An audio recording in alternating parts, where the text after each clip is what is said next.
नमस्कार दोस्तों कहते हैं ना, सबसे गहरा जख्म वही देता है जिसे हमने अपने सबसे करीब माना होता है। क्योंकि जब उम्मीदें ज्यादा होती हैं, भरोसा गहरा होता है और प्यार सच्चा होता है, तब जरा सी बेरुखी भी तूफान बन जाती है।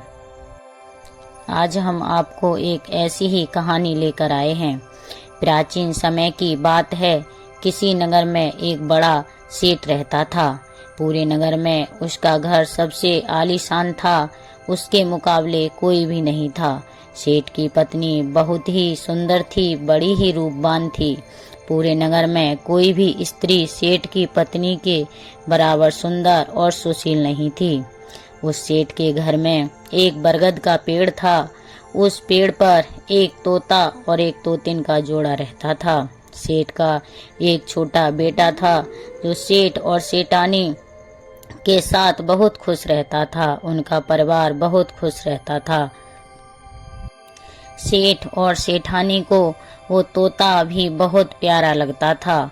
हर रोज सेठ और सेठानी उस तोते को खाना पानी देते और उसे खूब प्यार करते। सेठ व्यापार के काम से कई दिनों के लिए घर से बाहर जाता रहता था। एक दिन तोता सेठ की पत्नी से कहता है कि हे सेठानी जी, आपको अपने पति को किसी औरत के साथ अकेला छोड़कर नहीं जाना चाहिए।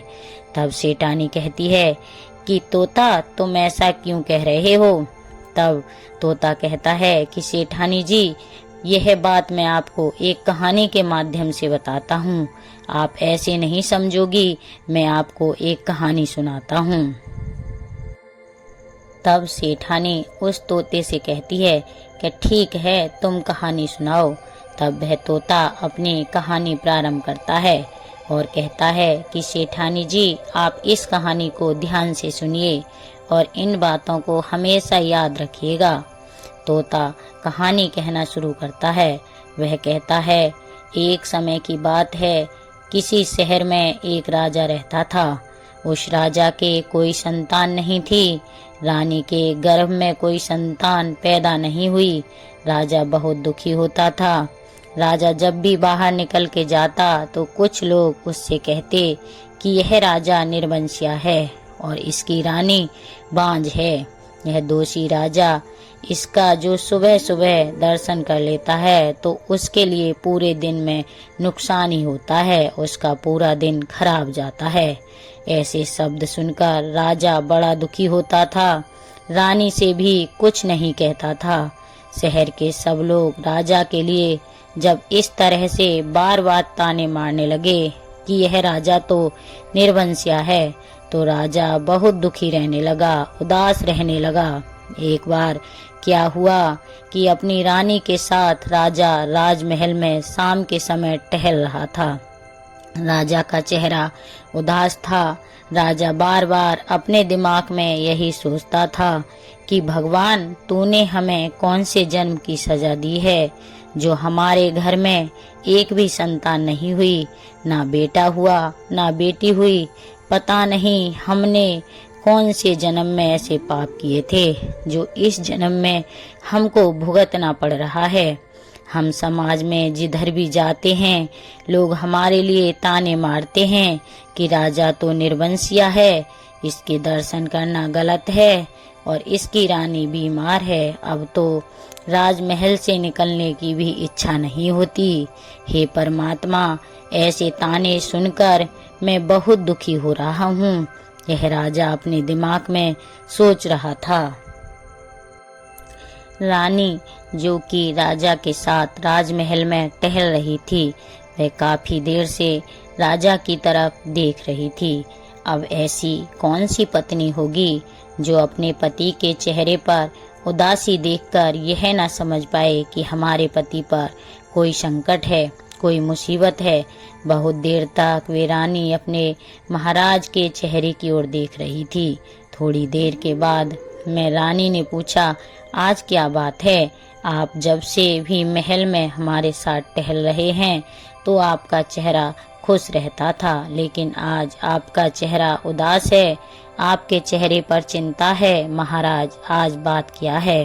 प्रिय दोस्तों, तोता आगे कहता है कि राजा ने समझाया, रानी तुम्हें इससे क्या मतलब, चेहरा पर हमारी उदासी है, तुम्हें इस बात को क्यों पूछ रही हो। तब रानी ने कहा, क्या मैं तुम्हारी अर्धांगिनी नहीं हूँ? क्या मैं तुम्हारी पत्नी नहीं हूँ? क्या मेरा इतना भी हक नहीं बनता कि तुम्हारे ऊपर कोई संकट या मुसीबत आए तो उस पर साथ देना और संकट के बारे में जानना, क्या यह मेरा हक नहीं है?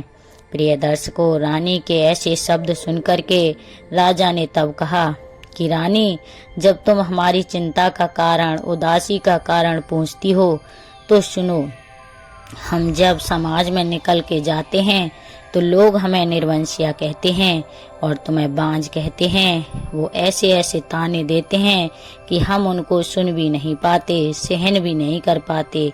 उनके ऐसे ताने भरे शब्द सुन सुन करके मेरा दिमाग खराब है और यही मेरी चिंता है। मैं भगवान से पूछता हूँ कि भगवान, मैंने कौन से जन्म में पाप किए हैं जो आज हमें इस जन्म में भुगतना पड़ रहा है। हमें संतान का मुंह देखने के लिए नहीं मिल रहा है। तब अपने पति महाराज के यह शब्द सुनकर के रानी ने अपने पति को खुश करने के लिए वहां पर झूठ बोल दिया और कहा कि महाराज, आज आपके चेहरे पर उदासी है। अरे यह तो खुशी का समय है। महाराज कहने लगे, रानी वह कैसे जवाब दिया? महाराज, हमारा गर्भ ठहर चुका है और हमारे कुछ दिनों के बाद हमारे घर में भी संतान होने वाली है। राजा ने कहा, क्या तुम सत्य कह रही हो? कहीं झूठ तो नहीं बोल रही हो? रानी ने कहा, नहीं महाराज, मेरे तो गर्भ ठहर चुका है, संतान होने वाली है और आपके चेहरे पर उदासी अच्छी नहीं लगती। आप मुस्कुराइए। यह बात सच है कि मेरे गर्भ ठहर चुका है। मैं झूठ नहीं बोलती और मैं झूठ क्यों बोलूंगी। प्रिय दर्शकों, तो राजा ने रानी की बात पर विश्वास किया। उसके बाद राजा के चेहरे पर खुशी झलकने लगी। राजा बहुत ही प्रसन्न हुआ। उधर रानी ने अपने पति को खुश करने के लिए झूठ बोल दिया था, लेकिन गर्भ नहीं ठहरा था। गर्भ में कुछ भी नहीं था। इधर क्या होता है, धीरे धीरे समय बीतता हुआ चला गया और जब जब समय के अनुसार बच्चे का जन्म लेने का समय आया, कहते हैं कि 9 महीने के बाद में बच्चे का जन्म होता है। बच्चे के जन्म लेने का जब समय आया तो रानी घबराने लगी, दुखी होने लगी और विचार करने लगी कि हे भगवान, मैंने अपने महाराज को खुश करने के लिए झूठ बोला है, लेकिन मैं अब क्या करूंगी। जब महाराज यह पूछेंगे कि बच्चा कहाँ है, बच्चे ने जन्म लिया है, उसको हमें दिखाओ, तो मैं उनको क्या बताऊंगी और क्या दिखाऊंगी। अब बच्चे का जन्म लेने का समय नजदीक है और अब मैं क्या करूंगी। रानी यह सोच सोचकर बहुत दुखी हो रही थी और भगवान से प्रार्थना कर रही है कि हे प्रभु, हमारी रक्षा करो, हमारी लाज को बचा ले। तेरे सिवा मेरा कोई नहीं है, क्योंकि मैंने अपनी पति को खुश करने के लिए झूठ बोला है। प्रभु, हमारे गर्भ में कुछ भी नहीं है, क्योंकि यह सोचने के बाद मैं रानी की एक दासी थी।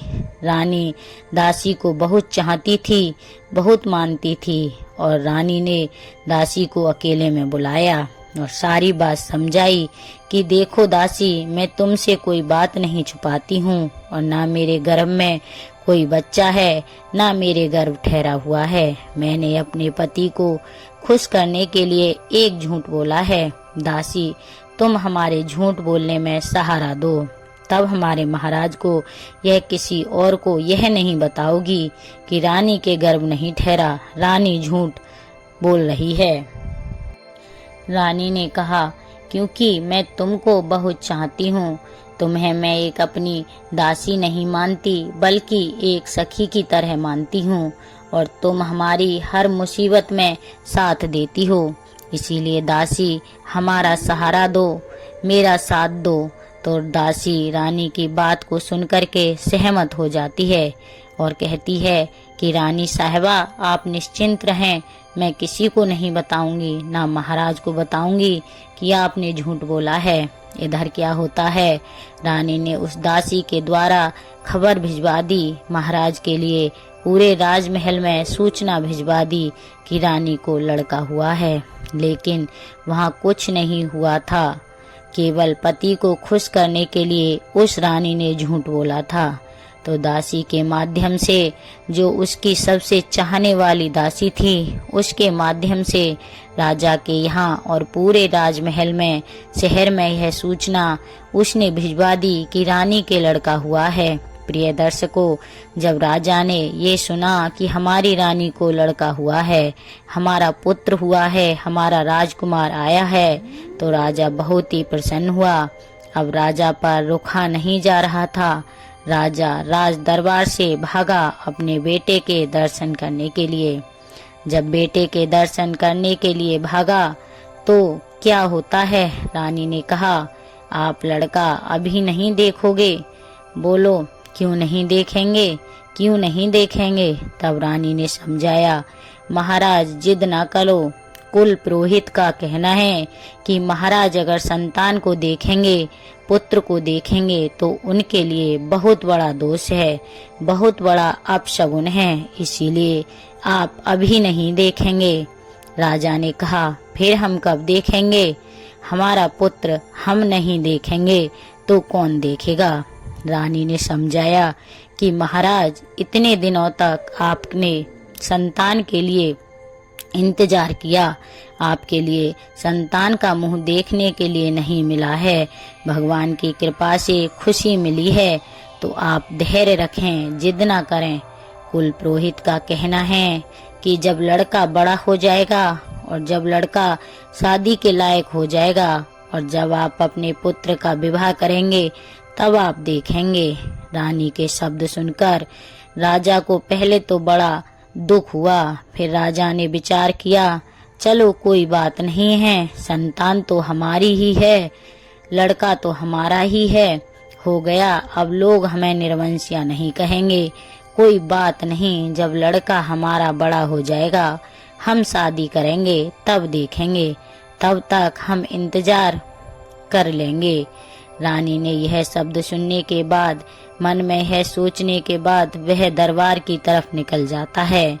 इधर रानी बहुत रोई, दासी के पास में बैठ कर के कहा कि दासी, मैंने अपने महाराज को खुश करने के लिए झूठ बोला है और बहुत बड़ा झूठ बोला है, अब मैं कैसे क्या करूंगी?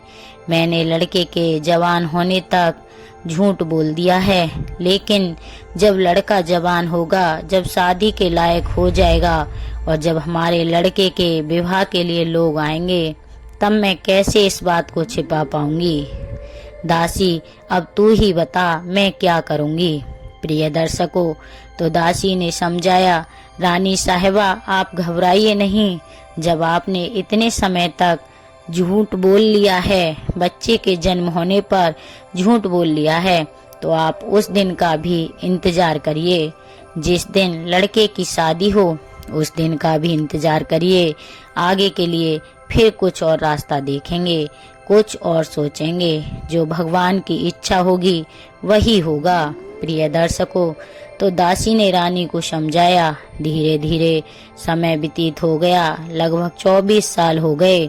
तो राजा ने सोचा कि अब हमारा लड़का नौजवान हो गया। इधर उस राजा के लड़के की शादी के लिए रिश्ते आने लगे, विवाह करने वाले लोग आने लगे। दूर दूर के राजा अपनी राजकुमारियों का विवाह, अपनी लड़की का रिश्ता लेकर के उस राजा के पास आने लगे। उन राजाओं ने राजा से कहा कि अपने लड़के को दिखाओ, हम अपनी राजकुमारी का रिश्ता तुम्हारे राजकुमार के साथ तय करेंगे। प्रिय दर्शकों, तो राजाओं की बात को सुन करके राजा अपनी रानी के पास पहुंचा और रानी से जाकर के कहा कि रानी, शादी वाले आए हैं। दूर दूर के राजा अपनी राजकुमारी का रिश्ता लेकर आए हैं और हमारे लड़के को देखना चाहते हैं।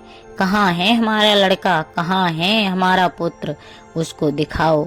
हम दरबार में उसे शान से ले जाएंगे और उनको दिखाएंगे और कहेंगे कि यह है हमारा पुत्र, यह है हमारा राजकुमार।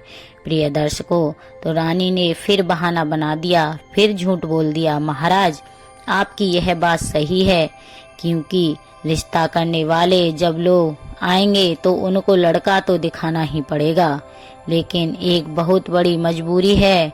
राजा कहने लगा, वह कैसी? तब रानी ने कहा, महाराज क्षमा करें, हमारे कुल पुरोहित का कहना है। मैंने कुल पुरोहित से फिर पूछा तो कुल पुरोहित ने कहा कि लड़का यहाँ नहीं देखेंगे, कोई नहीं देखेगा। अगर कोई रिश्ता करना चाहता है, लड़का को बिना देखे तो कर सकता है। लड़का वहीं सीधा विवाह के मंडप में दिखाया जाएगा। बस अगर यह मंजूर है तो हमारे पुत्र के साथ विवाह करें, रिश्ता करें।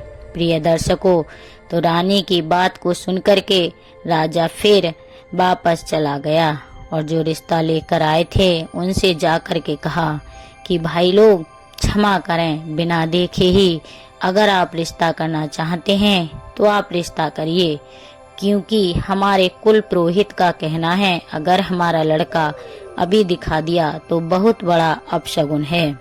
लड़के के लिए कुछ भी हो सकता है, इसीलिए लड़का यहाँ नहीं दिखाया जाएगा, लड़का सीधा विवाह मंडप में ही दिखाया जाएगा।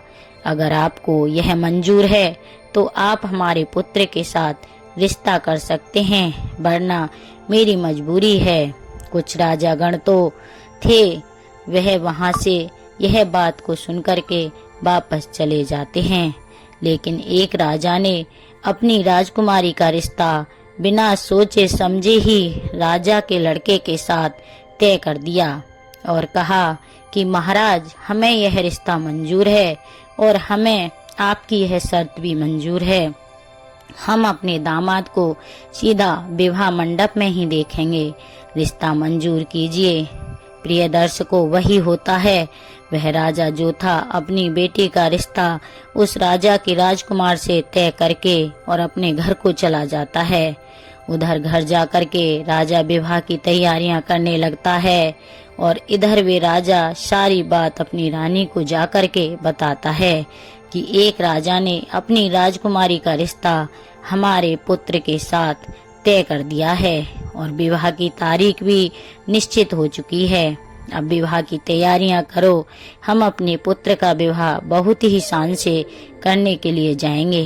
प्रिय दर्शकों, अपने राजा की बात को सुनकर के वह रानी ने कुछ नहीं जवाब दिया। ठीक है, कहा, हम तैयार हैं और विवाह की तैयारियां करो और बेटे की शादी शान से करने के लिए जाओ।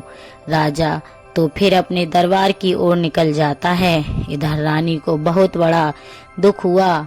रानी ने अपनी दासी को बुलाया और रानी बहुत रोई। क्या हुआ? विवाह भी तय हो गया, तारीख भी निश्चित हो गई।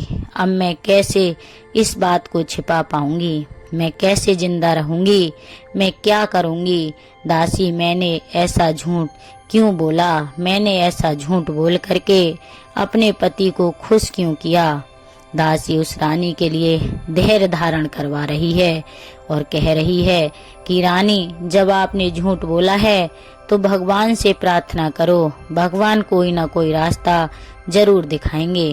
प्रिय दर्शकों, इधर जब शादी की तारीख है तो राजा बारात को सजवा रहा है अपने पुत्र का विवाह करने के लिए और बारात को शादी में ले जाने के लिए।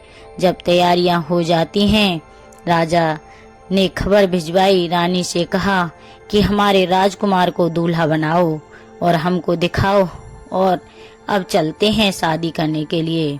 रानी ने समझा दिया कि महाराज, आप इतने दिनों तक रुके हैं, आपके लिए भी बहुत बड़ा दोष है और आप भी अपने पुत्र को ना देखिए। अगर आपने अभी पुत्र को देखने की कोशिश की तो महाराज, हो सकता है इसीलिए आप भी विवाह मंडप में ही अपने पुत्र को देखेंगे। जवाब दिया, ठीक है, मैंने इतने दिनों तक इंतजार कर लिया, अब थोड़े समय की ही तो बात है, राजा तैयार हो गया। आगे राजा ने कहा, आप अपने राजकुमार को दूल्हा बना करके तैयार करिए और मैं बारात को देखता हूँ। राजा इतना कह करके दरबार की ओर निकल जाता है।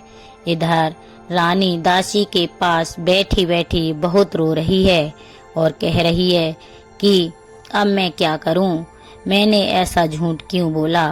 फिर रानी ने और दासी ने सलाह मिलाई। रानी ने कहा कि दासी, मेरे दिमाग में एक बात आती है, छिपाना तो पड़ेगा लेकिन अब होगा तो होगा ही, कुछ भी भगवान को जो मंजूर होगा वही होगा। लेकिन दासी, तुम हमारा काम करो। दासी ने कहा, कहिए रानी साहिबा, आप आदेश करिए, मुझे क्या करना होगा, मैं वही करूंगी जो आप कहोगी। तब रानी ने कहा, दासी, एक मिट्टी का राजकुमार बनाओ और वह पालकी में बैठा दो और वह पालकी को बंद करवा दो और सबसे कह दो कि यह पालकी कहीं रास्ते में भी नहीं खुलेगी, यह पालकी सीधे विवाह मंडप में ही खुलेगी। प्रिय दर्शकों, वही हुआ जो दासी ने मिट्टी का एक दूल्हा बनवाया और दूल्हा बना करके उसको सजाया और मिट्टी का दूल्हा सजा हुआ उस पालकी में रखा और पालकी को चारों तरफ से बंद करवा दिया। और जब बारात चलने के लिए तैयार हुई तो रानी ने राजा से कह दिया कि महाराज, इस बात का ध्यान रखना, इस पालकी को कोई भी रास्ते में नहीं खोलेगा। अगर किसी ने खोल दिया तो कुछ भी हो सकता है। एक कुल पुरोहित का कहना है यह पालकी सीधे विवाह मंडप में ही खुलेगी और वहीं आप अपने पुत्र को दूल्हा के रूप में देखेंगे। राजा ने जवाब दिया, ठीक है, और राजा तैयार हो जाता है और सबको सूचित कर देता है कि हमारी पालकी को रास्ते में यानी बीच में कोई नहीं खोलेगा। प्रिय दर्शकों, कार पालकी को उठाते हैं, बारात को लेकर के वहां से अपने पुत्र का विवाह करने के लिए राजा साथ चल देते हैं। चलते चलते जब यह भयानक जंगल में पहुंचे तो राजा ने सोचा कि चलते चलते बहुत थक चुके हैं, चलो थोड़ी देर वृक्ष के पास में विश्राम कर लेते हैं। राजा ने बारातियों को आदेश दिया कि पालकी को यहीं रख दो और विश्राम करने के बाद में थोड़ी देर के बाद यहाँ से आगे को बढ़ेंगे। तब वही हुआ, कहारों ने वृक्ष के पास में अलग भरा था वह सा पास में पालकी को रख दिया और दूसरे बड़े वृक्ष के पास में सभी लोग बाराती आराम करने लगे। अब इधर क्या हुआ, जहाँ कहारों ने अलग वृक्ष के पास में दूल्हे की पालकी रखी हुई थी, उसी वृक्ष के पास में बिल में एक इच्छाधारी नाग और नागिन का जोड़ा रहता था। नागिन ने जब पालकी की ओर देखा, नागिन को दिखाई दे गया इसमें दूल्हा नहीं है, मिट्टी का बना हुआ दूल्हा रखा हुआ है। तो नागिन ने अपने इच्छाधारी नाग से कहा कि पियाजी, इस संसार में बहुत बड़ा अंधेर है। इच्छाधारी नाग कहने लगा, हे प्राण प्रिय, क्या बात है, कैसा अंधेर है, क्या अंधेर हो रहा है। तब वह इच्छाधारी नागिन कहने लगी, पियाजी, इस पालकी में दूल्हा नहीं है, यह कैसी बारात है जो बिना दूल्हा की बारात जा रही है, और यह जब बारात बिना दूल्हे की वहां पहुंचेगी तो इनका हाल क्या होगा। इतना बड़ा अंधेर तो मैंने आज तक नहीं देखा जो बिना दूल्हा के बारात जा रही है, और इस पालकी में दूल्हा तो है ही नहीं, केवल मिट्टी का बना हुआ पुतला है। पियाजी, ये कैसा अंधेर है। इच्छाधारी नाग कहने लगा, हे प्राण प्रिय, हमें विश्वास नहीं होता, शायद हो सकता है तुम झूठ बोल रही हो, हमें दिखाओ, चल कर के देखें कि बिना दूल्हा की कैसी बारात है। नागिन ने कहा, पियाजी, अगर ऐसे चलेंगे तो लोग जो बैठे हैं वह देख लेंगे, हो सकता है हमें और तुम्हें मार भी दें। चलो छिप छिपा करके चलते हैं, तुमको दिखाने के लिए पालकी के अंदर देखिए कैसे बिना दूल्हा की बारात है। प्रिय दर्शकों, वही हुआ। इधर नागिन अपने पति इच्छाधारी नाग को लेकर के पत्तों से छिप छिपा करके उसकी पालकी में पहुंच जाती है, अंदर घुस जाती है। तो वहां नाग ने क्या देखा कि मिट्टी का बना हुआ दूल्हा रखा है। चुपचाप दोनों ने देखा और फिर पुनः अपने बिल में वापस चले आए। इधर नाग बड़ा आश्चर्य में पड़ गया। फिर नागिन ने अपनी पत्नी नागिन से कहा कि हे नागिन, मैं आपसे कुछ कहना चाहता हूँ। नागिन कहने लगी, कहें, आप क्या कहना चाहते हैं? नाग कहने लगा, हे प्राण प्रिय, अगर आपकी आज्ञा हो तो मैं इस राजा के विवाह मंडप तक इसकी शोभा को बढ़ा दूं। नागिन कहने लगी, महाराज, आप इसकी शोभा कैसे बढ़ा सकते हैं? तब इच्छाधारी नाग बोला, हे प्रिय, आपकी आज्ञा हो तो मैं इस मिट्टी की दूल्हे में समा करके अपना रूप बदल करके और मैं इस राजा का लड़का बन करके और मैं इसकी इज्जत बचा दूंगा तो ज्यादा अच्छा रहेगा। और आप ही बताइए, अगर वह विवाह मंडप में जाकर के यह पालकी खोली गई और जब दूल्हा नहीं निकला तो इस राजा की कितनी बड़ी बदनामी होगी। और जहाँ यह राजा अपने पुत्र का विवाह करने के लिए जा रहा है, उस राजा की भी कितनी बड़ी बदनामी होगी और उस लड़की की भी कितनी बदनामी होगी जिसकी शादी इसके साथ होने वाली है। अगर आपकी आज्ञा हो प्रिय तो मैं इस राजा का लड़का बन करके इसके विवाह मंडप तक इसकी शोभा बढ़ा लूं। प्रिय दर्शकों, अपने पति इच्छाधारी नाग की यह बात सुनकर नागिन कहने लगी, हे प्रिय, आप पर भरोसा भी है, विश्वास भी है, लेकिन मुझे डर लगता है क्योंकि आप दूल्हे का भेष बना करके उस राजा की बेटी से जब विवाह करेंगे तो आप उसके प्रेम के जाल में फंस जाएंगे और हमको भूल जाएंगे। इच्छाधारी नाग कहने लगा, हे प्राण प्रिय, आप हम पर विश्वास करिए, आप हमारी पत्नी हैं, हम नागवंशी हैं, हमें क्या उससे मतलब है, केवल हमें इस राजा की इज्जत बचानी है, बस इसीलिए मैं जा रहा हूँ। और अगर मैं नहीं गया तो दोनों राजाओं के यहाँ कुछ भी हो सकता है, कुछ भी घटना घटित हो सकती है, इसीलिए मैं आपसे कह रहा हूँ, आप हमारी बात पर विश्वास करें। हम नागवंशी हैं, हम आपको धोखा नहीं दे सकते, केवल रात्रि की बात है और कल मैं जब आऊँगा तो मैं आपके पास आ जाऊँगा, फिर हमें कोई मतलब नहीं है। अपने पति इच्छाधारी नाग की बात को सुनकर के नागिन ने आज्ञा दे दी और कहा कि प्रिय, आप जा तो रहे हो लेकिन हमें डर लगता है, आप उसके जाल में मत फंस जाना, हमें भूल मत जाना।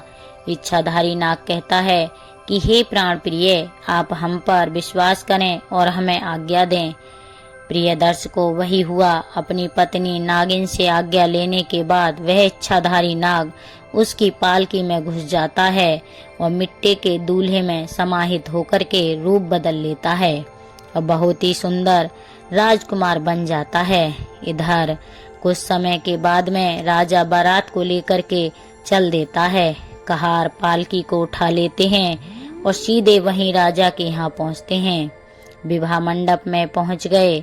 इधर क्या होता है, उस राजा ने सभी बारातियों की खास खुशामद की और जब विवाह करने का समय आया तो कहा, राजा साहब से कहा, तुम्हारा लड़का कहाँ है, तुम्हारा दूल्हा, उसको पालकी से निकालो। जो आपने कहा था कि लड़का की पालकी विवाह मंडप में ही खुलेगी, तो पालकी भी तैयार है और निकालिए अपने बेटे को और विवाह की रस्म पूरी कीजिए।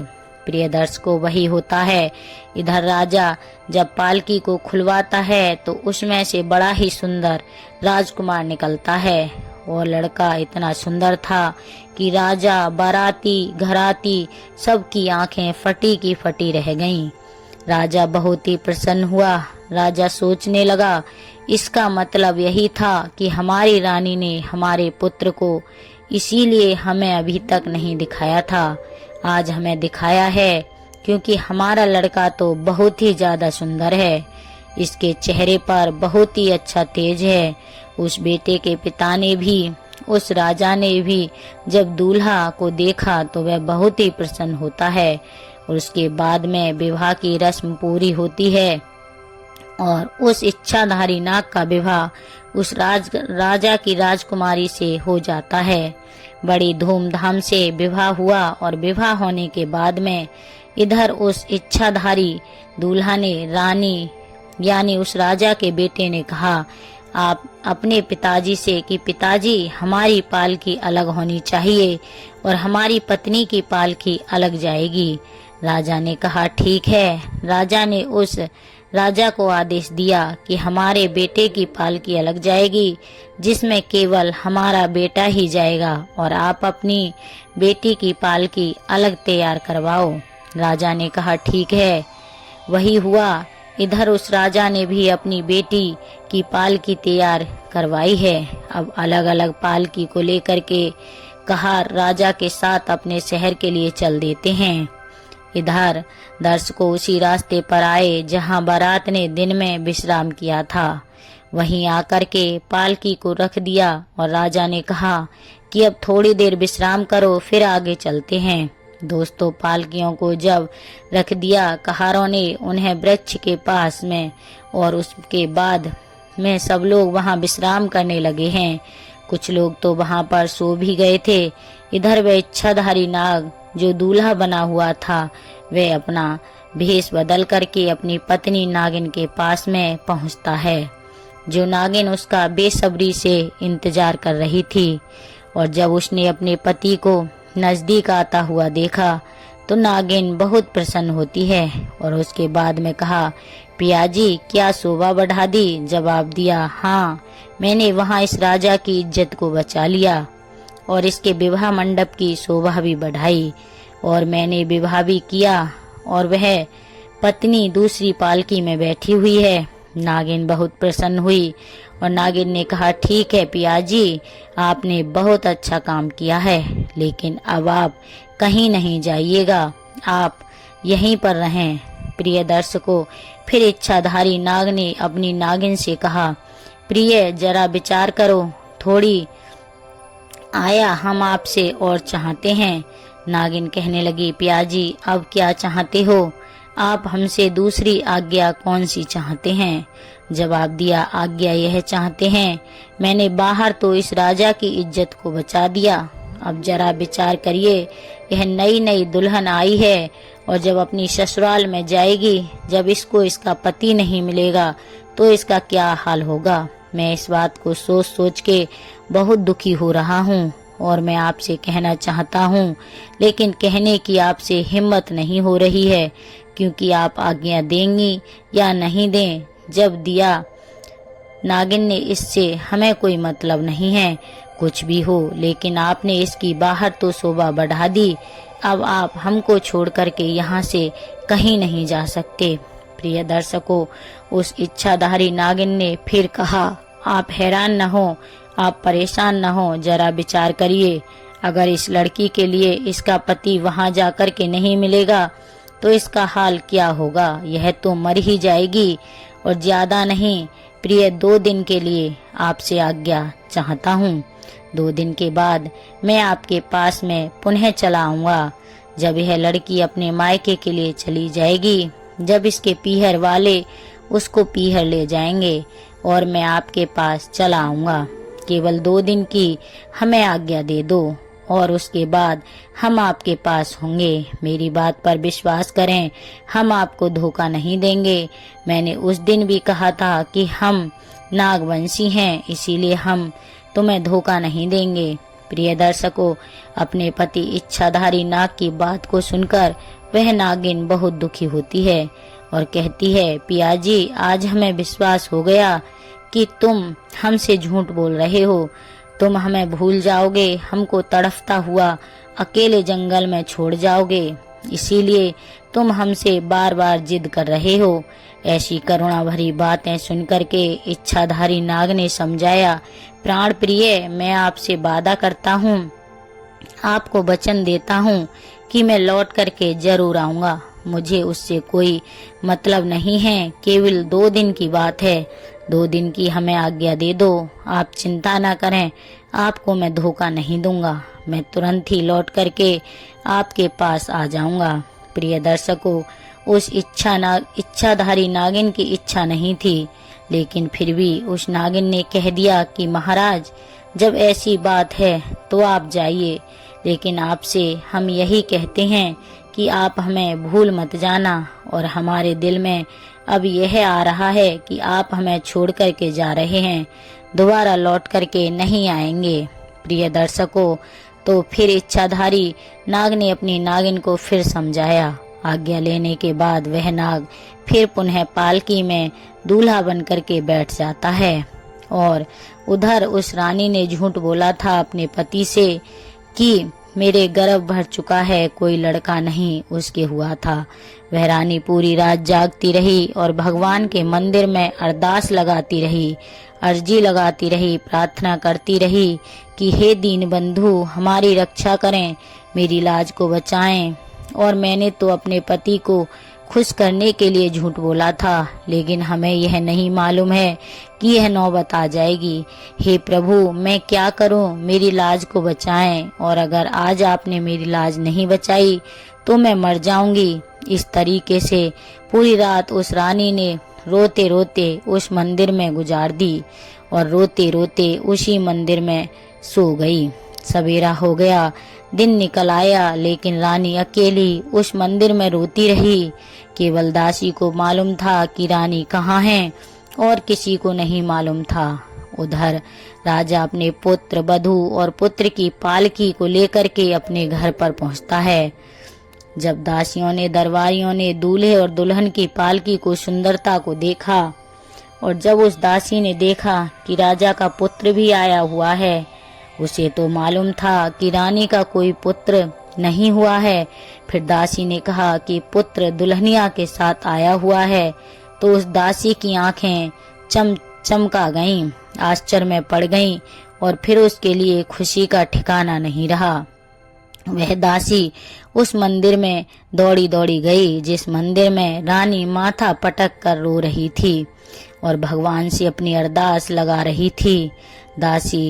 रात भर दासी भाग करके पहुंचती है मंदिर में, सारी बात रानी को बताती है और कहा, हे रानी साहिबा, भगवान ने तुम्हारी बात सुन ली है, तुम्हारे पुत्र अपनी वधू के साथ तुम्हारे महल में आ गए हैं और तुम्हारा पुत्र बहुत सुंदर है, सब देखने वाले उसकी ओर देख रहे हैं। जब रानी ने अपनी दासी से यह शब्द सुने तो बार बार भगवान के लिए धन्यवाद करती है। खुशी के आंसू छलक आए और भगवान को धन्यवाद करने के बाद में दासी के साथ वह रानी घर पर आती है और अपने पुत्र वधू के लिए बड़े सम्मान सहित घर में ले जाती है। अपने बेटे को सीने से लगा लेती है, कलेजे से चिपका लेती है, क्योंकि उसने तो झूठ बोला था। उसने जो सोचा यह प्रभु का प्रसाद है, यह प्रभु की कृपा है, और अपने बेटे को गले से लगा लेती है। इधर उस राजा की खुशी का ठिकाना नहीं रहा। अब तो राजा बहुत ही दान लुटा रहा था, दावत कर रहा है। राजा के यहाँ खुशियां मनाई जा रही हैं। इधर प्रिय दर्शकों, क्या हुआ, जब वे जो इच्छाधारी नाग दूल्हा बन करके आया था उसका पति बन करके गया था, उस लड़की के जाल में फंस जाता है, उस लड़की के प्रेम के जाल में फंस जाता है और धीरे धीरे वह अपनी इच्छाधारी नागिन को भूलने लगा। 2 दिन की कहकर आया था कि 2 दिन में वापस लौट आऊंगा, लेकिन 2 दिन की बजाय 2 महीने हो गए, महीना बीत गया, लेकिन उस इच्छाधारी नाग ने उस लड़की के प्रेम के बंधन में फंस करके अपनी इच्छाधारी नागिन को भुला दिया, उसके प्रेम में फंस गया। वह अपनी इच्छाधारी नागिन को पत्नी के लिए बिल्कुल भूल चुका था। प्रिय दर्शकों, इधर 6 महीने तक वह इच्छाधारी नागिन अपने पति इच्छाधारी नाग का इंतजार करती रही, जंगलों में भटकती रही, इधर उधर देखती रही, ढूंढती रही कि हमारे पति आएंगे, हमारे पति आ जाएंगे। लेकिन इंतजार करते करते उस इच्छाधारी नागिन को 6 महीने बीत गए, और जब 6 महीना गुजर गए तो नागिन को बड़ा ही कष्ट हुआ, बहुत दुख हुआ, और उसके बाद में नाग के लिए क्रोध भी आया। नागिन कहने लगी, अब हम जाएंगे वहीं राजा के घर में, अपने पति को जीवित नहीं छोड़ेंगे, उस स्त्री को, उस लड़की को भी जीवित नहीं छोड़ेंगे। यह विचार करने के बाद में इच्छाधारी नागिन उस जंगल में जाती है और इधर उधर इच्छाधारी नाग को ढूंढती है। इधर क्या हुआ, इच्छाधारी नाग ने क्या किया था कि अपने पिताजी से कहलवाया, राजमहल के चारों ओर खाई को खुदवा दो, उसमें जल भरवा दो। राजा ने राजकुमार से पूछा, बेटा ऐसा क्यों कह रहे हो?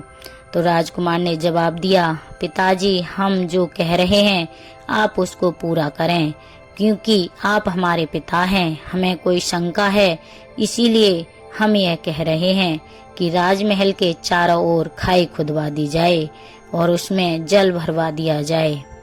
बेटे के कहने की देर थी कि तुरंत ही यह काम हो गया। राजमहल के चारों ओर खाई खुदवा दी गई और उसमें जल भरवा दिया गया। अब प्रिय दर्शकों, वह इच्छाधारी नाग विचार करता है कि हमारी वह नागिन अब नहीं आ पाएगी, जिसको मैं भूल चुका हूँ, प्रेम के जाल में फंस गया हूँ और इस लड़की के साथ ही सारी जिंदगी बिताऊंगा। ऐसा इच्छाधारी नाग ने विचार किया। निश्चित होकर के वह राजमहल में अपनी पत्नी के साथ रहने लगा। इधर 2 महीने के बाद में क्रोध में आकर के नागिन जब उस लड़की को डसने के लिए चलती है, राजा के राजमहल के पास पहुंचती है। उसने क्या देखा कि राजमहल के चारों ओर खाई खुदी है, पानी भरा हुआ है। इच्छाधारी नागिन समझ गई, इसका मतलब है कि हमारे पति नाग ने हमें मारने के लिए यह जाल बिछाया है। अब तो उसे और भी गुस्सा आ रहा था और सोचने लगी कि हम पहले अपने पति को जीवित नहीं छोड़ेंगे, फिर उस लड़की को भी जीवित नहीं छोड़ेंगे। वे इच्छाधारी नागिन इधर उधर रास्ता ढूंढती है, कई रास्ता नहीं मिल जाए तो जल्दी से अपने पति के पास पहुंच जाऊं, उस लड़की के पास में पहुंच जाऊं। कुछ समय के बाद में थोड़ी सी जगह राजमहल में जाने के लिए उस नागिन को मिल जाती है और उसी के रास्ते में नागिन जो थी वह पहुंच जाती है, जहां वह इच्छाधारी नाग उसका पति उस लड़की के साथ अपनी पत्नी के साथ पलंग पर सो रहा था। जब इच्छाधारी नागिन पहुंची, अपने पति को सोता हुआ उस लड़की के पास में देखा तो उस इच्छाधारी नागिन को बहुत क्रोध आया। उसने सोचने लगी, यह जोड़ी तो बहुत ही सुंदर है, मैं इस जोड़ी को कैसे खत्म करूं? अगर मैं अपने पति को मारती हूं तो इस लड़की का क्या हाल होगा? यह पति के बिना मर जाएगी। अगर हम इस लड़की को मारते हैं तो लड़की को तो हो सकता है हमारे पति इसके गृह जाल में इतने फंसे हुए हैं कि हमारे पति आत्महत्या ना कर लें, कहीं हमारे पति मर ना जाएं। मैं विधवा तो हो गई हूँ, मुझे तो विधवा बना ही दिया है, कहीं ऐसा न हो कि यह दूसरी लड़की भी विधवा हो जाए, कहीं ऐसा न हो कि हमारा पति मर जाए। प्रिय दर्शकों, यह विचार करने के बाद में क्रोध में भरी नागिन ने ना तो अपने पति को मारा और ना ही उस लड़की को डसा। नतीजा यह हुआ कि उस नागिन ने सोचा कि यहीं पर मैं फन पटक पटक के अपनी जान दे दूंगी।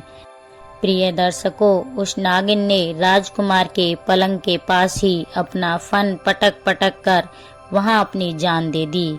उधर जब वह नागिन मर जाती है, सवेरा होता है। जब सवेरा होता है तो उस इच्छाधारी नाग की जो दूसरी पत्नी थी वह उठ करके बिना कुछ देखे ही काम करने के लिए चली जाती है। और इधर वे इच्छाधारी नाग जब उठता है और जैसे ही उठता है उसकी नजर उस नागिन पर पड़ती है जो नागिन मरी पड़ी थी। जब इच्छाधारी नाग ने अपनी नागिन को मरा हुआ देखा तो बुरी तरह से अपनी नागिन को उठा करके रोने लगा और पछताने लगा और बार बार एक ही शब्द कहने लगा कि मेरी प्राण प्रिय, तुम मर गईं लेकिन तुम कुछ कह के न गईं। तुमने ऐसा क्यों किया? मैंने तुमको भुला दिया, मैं तुम्हारे बगैर कैसे रह पाऊंगा? अरे तुम हमारी पहली पत्नी हो, तुमने हमारे साथ ऐसा प्रेम निभाया है जो तुमने जान दे दी। यह सोच करके उस मरी हुई नागिन को गर्दन में डाल करके और पागलों की तरह वह लड़का राजमहल से बाहर निकलता है और वहां से चलने लगता है और कहने लगता है, रोने लगता है, और कहता है कि तुम मर गईं लेकिन कुछ कह के नहीं गईं। प्रिय दर्शकों, यह थी एक इच्छाधारी नाग और नागिन की प्रेम कहानी कि कैसा था उस नागिन का प्रेम अपने पति इच्छाधारी नाग के प्रति। ऐसा प्रेम निभाया जो अपनी स्वयं की जान दे दी लेकिन अपने पति की जान नहीं ली। तो प्रिय दोस्तों, फिलहाल आज की कहानी में इतना ही। अगर कहानी पसंद आई हो और आपके दिल को इस कहानी ने छुआ हो तो इस कहानी को लाइक करें और अपने दोस्तों के साथ शेयर करें। और हमारे चैनल पे अगर नए हैं तो हमारे चैनल को सब्सक्राइब करना ना भूलें। नमस्कार, धन्यवाद।